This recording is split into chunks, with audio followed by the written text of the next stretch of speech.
Здравствуйте, товарищи. And I want to clarify something for some people out there, and that is where exactly do I stand politically?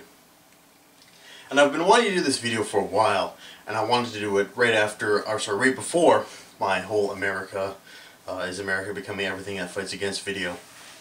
Just to give people a little bit of perspective. Kind of regret that I didn't do that before I put out that video, but I'll do it right now.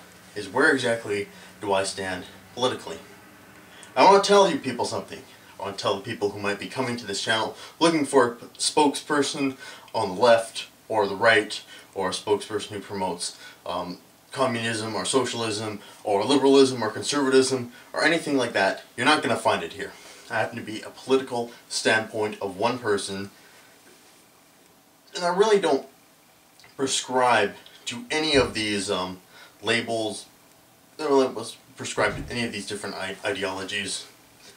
All they are to me are cheap labels, so people can shoehorn different people in different groups and say, well, he's a conservative, therefore he believes this, that, and the other thing, and he'll always act this way when this situation arises, and when this happens he'll always do this, and it just kind of creates this weird kind of,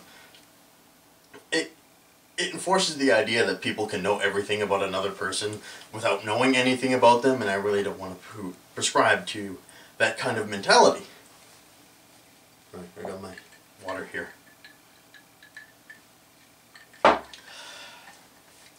So, what is my political standpoint? My political standpoint is that good ideas are good ideas. And good ideas are not bounded by these labels, and are not bounded by these ideologies. Like, this is a huge issue in both Canadian and American politics. I remember a commenter said, someone has no right to talk about my country unless they can tell me exactly step by step how the country's government works. And unfortunately for you, I can tell you step by step how the American governmental system works and the Canadian governmental system works, because I happen to take a course in it. In exactly that. It was actually my first A+ in my college years, and I was pretty stoked about that. So unfortunately I know exactly how the American and Canadian system works. And the biggest problem, I believe, with both those systems is that there's too many politicians and not enough statesmen. What do I mean by that? What I mean by that is that a politician will always do what's best for the party, and a statesman will always do what's best for the country. A statesman would take a good idea, regardless of where it happened to fall in the political spectrum, and apply that for the betterment of his country and the betterment of his people. A politician, on the other hand, let me give you an example. Let's say in the American government they table a bill. Congress tables a bill. Democrats table a bill. And this bill happens to solve whatever issue you might have in your mind. This is a bill that is a very good idea that will solve issue X. It's a perfect counterweight to issue X. It's going to solve it completely. And a Republican on the other side might say, that's actually a really good bill. That's a good idea.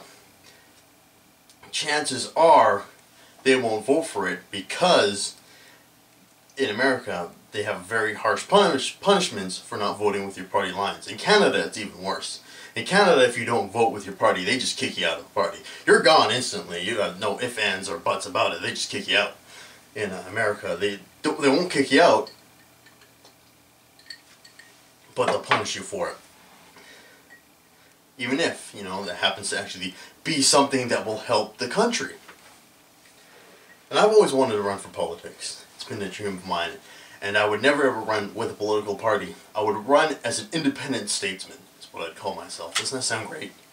Does it sound awesome? Run as an independent statesman. And I know that's incredibly hard to do, and I might never be able to do it. If I would ever run into politics, I might have to put myself with a political party, and I really wouldn't want to ever do something like that.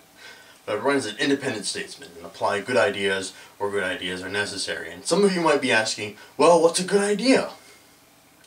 And that's a really tough question to answer, because good ideas will always change with the times. They'll change and fluctuate and be applicable in some situations and not be applicable in other situations. That what's a good idea to solve situation X might not be a good idea in 20 years when the situation has changed, and now, you know, this other idea will be able to solve situation X. And I'm not going to sit down and write a list, well, this is a good idea, this, that, and the other thing, and this is the 100% good ideas that are always good, no matter what. Because then I've just created a political ideology. I kind of take good ideas from this place and that place and kind of mold them together in this weird kind of amalgamation, but like I said, I'm not going to make a list of things. I'll give you a couple examples. Something that I think is a good idea is a good idea for the government to take care of its people, to do everything in its power to make sure its people are healthy, to make sure its people can eat well, its people can live comfortably, and its people can, you know, have a job they can help their families with. They can, you know, actually survive in the country. I believe that is a good idea for a government to do. And that's a very socialist idea, some might say. But I'll take another good idea that I think is from the conservative end. And this isn't neoconservatism, this is from classic conservatism. And there's a very big difference between neoconservatism and classic conservatism. And I really dislike neoconservatives.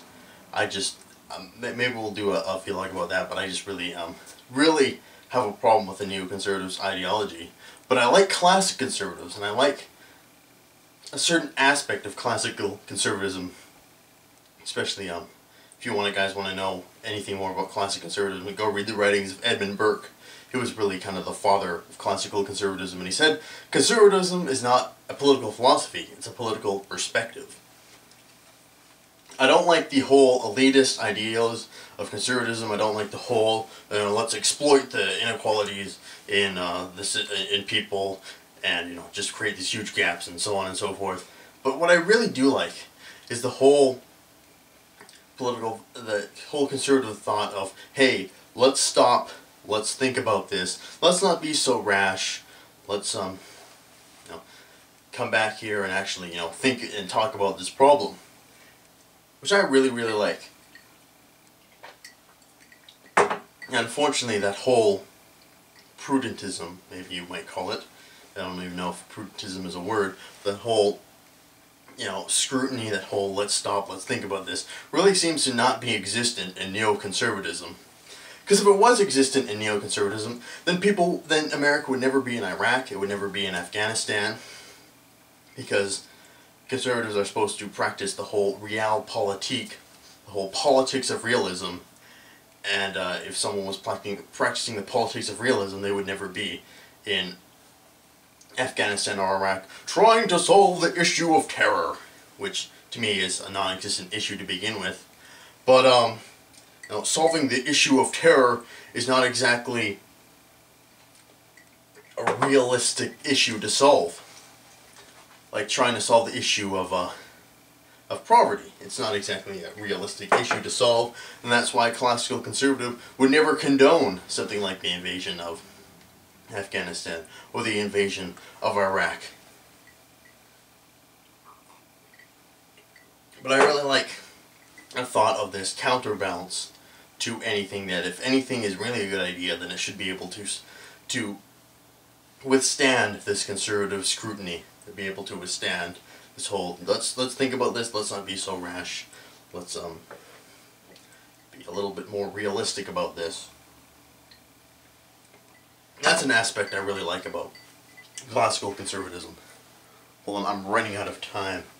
And I could go on about this kind of stuff forever because I really love these kinds of conversations. But I hope this gives you guys a kind of, you know, basis for where I might come from about different things, about where exactly I stand politically. And I don't stand for any one team. I stand on myself. I stand and defend what I think are the good ideas. And will try and do the best I can to make sure that the good ideas actually come to fruition. Remember, I don't identify myself as a politician, I identify myself as a statesman. Anyway, I kind of love to see where you guys stand politically, so leave me a message in the comments. I'd love to see what you guys have to say. But for now, this is going to be Joseph Stalin signing off, and I'll see you guys later.